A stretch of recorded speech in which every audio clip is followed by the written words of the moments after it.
Like and subscribe and click the bell icon to get new video updates.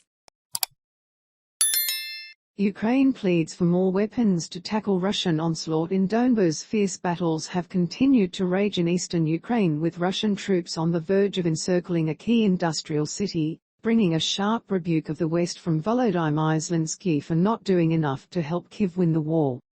As the Ukrainian military reported on Thursday that 40 towns in the Donbas region were under Russian bombardment, the Luhansk governor Sergei Gaidai described fighting outside Severodonetsk, a key military goal for Russia, as very difficult, saying Russian troops were shelling the city from the outskirts with mortars. "The coming week will be decisive," Gaidai said in a video posted on Telegram, adding he believes Russia's goal is to capture the Luhansk region no matter what cost. "There is a colossal amount of shelling," he added.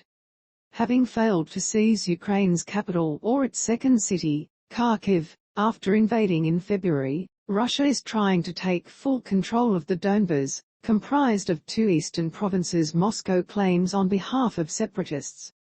Russia has poured thousands of troops into the region, attacking from three sides in an attempt to encircle Ukrainian forces holding out in Severodonetsk and its twin, Lysychansk. Their fall would leave the whole of Luhansk province under Russian control, a key Kremlin war aim. The occupiers shelled more than 40 towns in Donetsk and Luhansk region, destroying or damaging 47 civilian sites, including 38 homes and a school. As a result of this shelling, 5 civilians died and 12 were wounded, the Joint Task Force of Ukraine's armed forces said on Facebook. The statement said 10 enemy attacks were repelled, 4 tanks and 4 drones destroyed, and 62 enemy soldiers were killed. Gaidai said police in Lysychansk were collecting bodies of people killed in order to bury them in mass graves. About 150 people have been buried in a mass grave in one Lysychansk district, he added. Families of people buried in mass graves will be able to carry out a reburial after the war, and police are issuing documents enabling Ukrainians to secure death certificates for loved ones, Gaidai said. Zelensky said in his nightly address on Wednesday that Russian troops heavily outnumber us in some parts of the east, and echoed pleas from his foreign minister Dmytro Kuleba to the World Economic Forum in Davos for more weaponry from the West. "We need the help of our partners, above all, weapons for Ukraine. Full help, without exceptions, without limits, enough to win," Zelensky said in his daily address to the nation. And he called out the international community for paying too much attention to Russia's interests and too little to Ukraine's.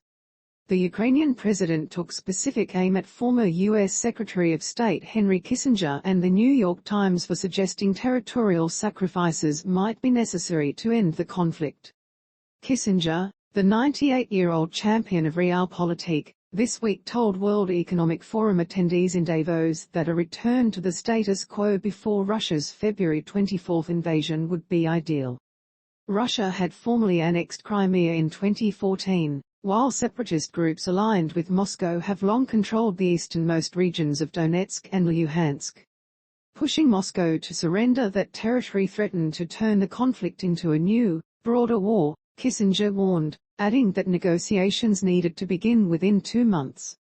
"It seems Mr. Kissinger's calendar is not 2022, but 1938, Zelensky responded, comparing his suggestion to the agreement that ceded part of Czechoslovakia to Nazi Germany more than 80 years ago.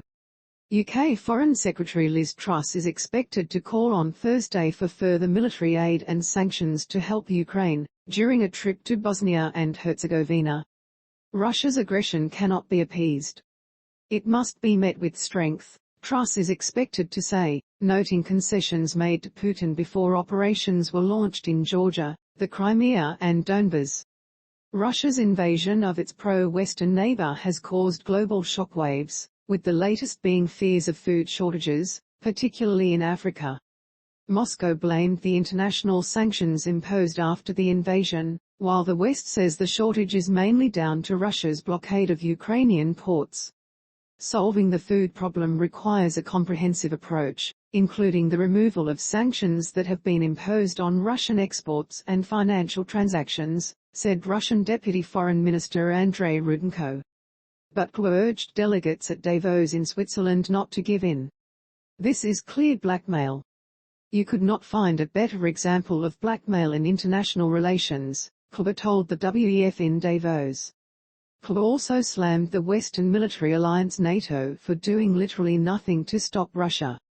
In other developments, in a sign that the rest of the country remains